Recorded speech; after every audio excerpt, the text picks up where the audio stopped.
Thokozani wakho nomkhulu igama Vusi Mabunda umhlabe uMabunda umuhla kacala umuntu ubheka abantu abamcala igojwana lamanzi uvusa umuzi ovusa imizi yamanye amadoda namhlanje ngizovusa wakho umuzi bokho nomkhulu ngiyabonga kakhulu kuwe usubscribeile mangabe uyazi ukuthi usengaka-subscribe ngicela bese uyasubscribe.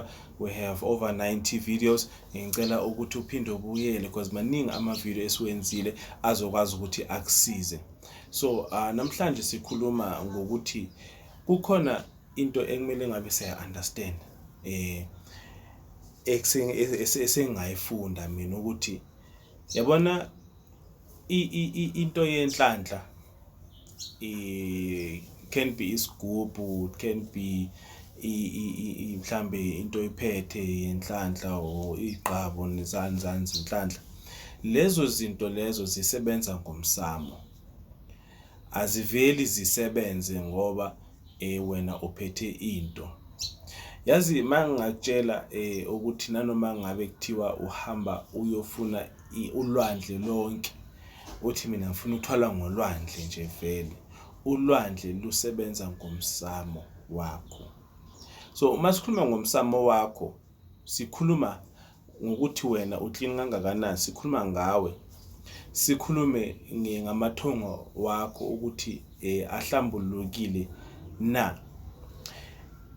Kuyenzeka ukuthi umuntu athi mkhulu mina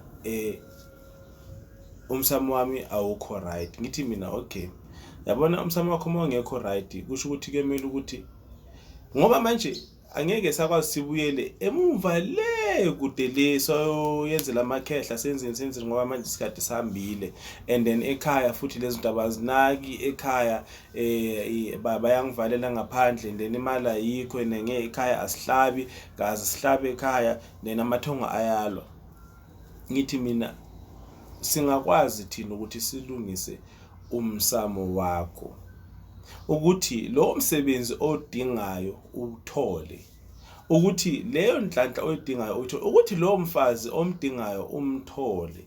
Lapho sesikhuluma ngokuvula inhlanhla via umsamo, ngoba umsamo wena uwedwa umsamo wena, ngoba uNkulunkulu wathi masidale umuntu njengomfanekiso wethu. So umsamo wena, wathi uNkulunkulu umzimba womuntu nobe kusho iBhayibheli umzimba womuntu ithempeli likaJehova. Uyayizwa lento le? So kusho ukuthi wena uwedwa umsamo, bese kukhona umsamo owaphansi abathi underground gang. Sikhuluma ngethonga lapha, sikhuluma ngedlozi. So siyakwazi ukuthi sivule umsamo wakho ube right even if ekhaya kini abakwenzi lokho. Thina siyakwazi ukuthi njengoba wena sowufikile esigodlweni wathi mkhulu mina ngiyakhala lana nalana, siyakwazi ukuthi thina sikuvulele, sivule, sigeze, sikuhlambulule, sikucelele. Awubizi igama, awublame umuntu. Number 1 khona lento lena ekumele si-understand siyabantu ukuthi ithonga alizwani nokuthi ublame umuntu. Ugogo nomkhulu mina ukuze lo mntwana adlule emhlabeni mawakhe bekakhelesi ngamtshela mina ngathi uzoyenza imiscarriage. Cha. Mina mkhulu ugogo nomkhulu ngasho ngathi mina ngala mina manga ukuthi makungenziwa i-abortion. Sekwenzakele lokho. Kwenzakele. Ethongweni you don't blame. Ethongweni you take responsibility. Ethongweni oba responsible wena because wena uwedwa umsamo. So mayoblema omunye umuntu, mama womntwana omunye lengaphandle noma ubaba womntwana omunye lena ngaphandle uthi ithonga malenze njani lihambe lomshaya. Kukhona amathonga amanye engamelanga ngabe uthinta igama lomuntu, ngoba mawungathinta igama lomuntu kuzomoshakala, lizohamba bese lihamba limaza lo muntu. Ngoba fana ukuthi uthi uma umuntu ukhale kakhulu omunye akutshela athi yazi bathi ungasakhali kakhulu ngoba sokhale kakhulu sekuzomoshakala manje. Number 1 sibuza kuyomoshakala kanjani labantu okhala ngabona, ibona abazokhala ngoba khona amathonga angafuni ngabantu babo. So umsamo womuntu ubalulekile. It doesn't matter ukuthi umsamo wasekhaya noma umsamo wakho. Umsamo nje ubalulekile. Thina singakwazi ukuthi sikuvulele umsamo wakho ukuthi ube right. Nanoma ungalanda isigubhu uthwale ngolwandle, okusalayo umsamo wakho uma ungekho right, awukho right, ayikho nje into ezolunga. Kumele sicale sivulele wena kuqala. Ekhaya kungenzeka abazigeni lezinto, it's fine.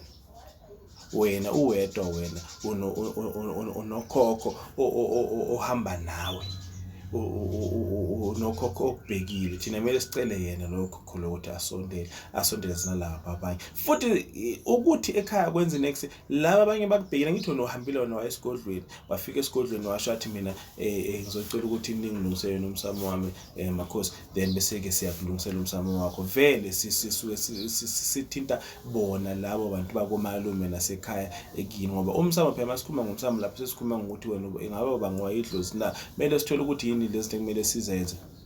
Kungenzeka mhlambe ukuthiwe asambe sekhaya kibo ma wakho ubese uyaphahlela, not ukuthi mina ngizoya kibo ma wakho, cha.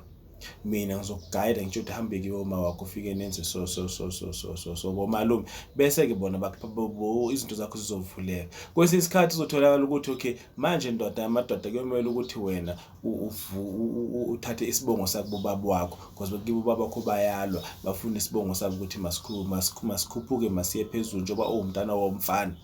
Bese ke kumele ukwenze lokho.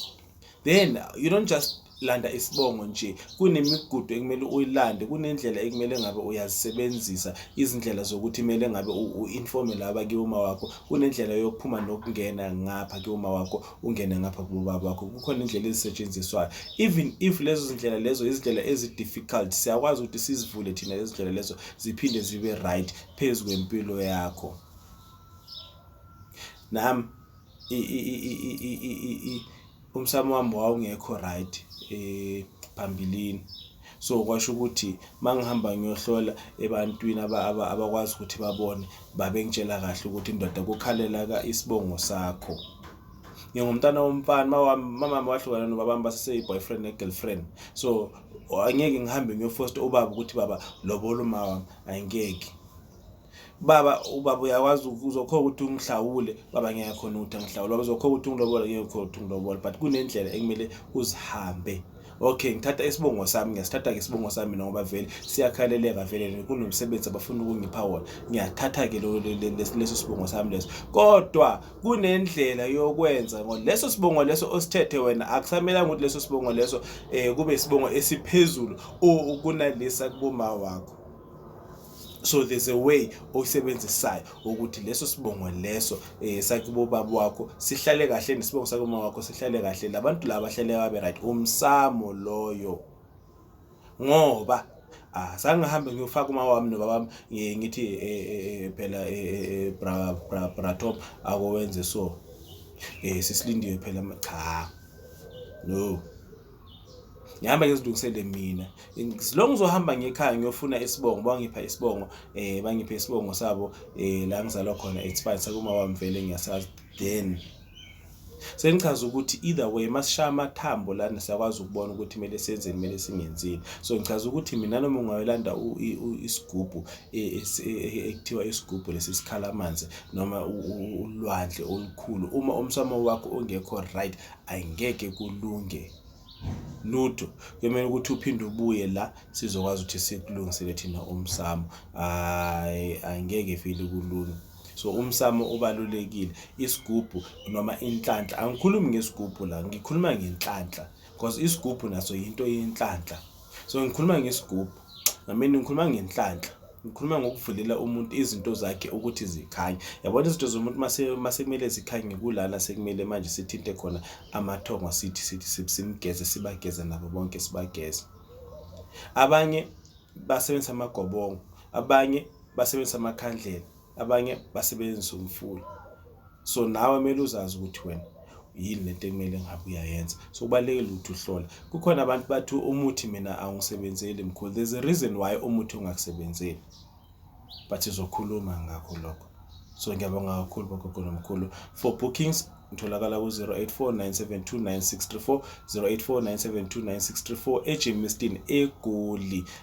Njengoba kuyisikhathi ama festive ngikhona mina ngiyindawo makubuya mdingo omkhulu is appointment yakho, and then bese ke honorisho le appointment. It's very important ukuthi wenze appointment maqede bese honorisho, ongayenzi appointment bese boceda la uthule uthi mina hayi akunandaba angeke anake. Cha, siyanaka nathi ngoba uma wenza appointment kukhona abanye abantu esibajikisayo ngenxa yakho. So ke siyacela kakhulu ukuthi uma wenza appointment wenze ukuthi uyi-honorisho leyo appointment leyo, nawe uzokwazi ukuthi usizakale nabanye abantu bazokwazi ukuthi basizakale. Ngiyabonga kakhulu gogo nomkhulu, ngibonga isupport, ngibonga ukuhlala nami ngasonke isikhathi. Sesinama videos over 90 manje. Sicela ukuthi nje vele nibuyele emuva, kukhona amanye ama video angakwazi ukuthi anisize. If unama questions ngicela ni comment khona lapho nibuze ama question wenu, then uma ngithola isikhathi ngizokwazi ukuthi ngibuyele kini. Thokozani.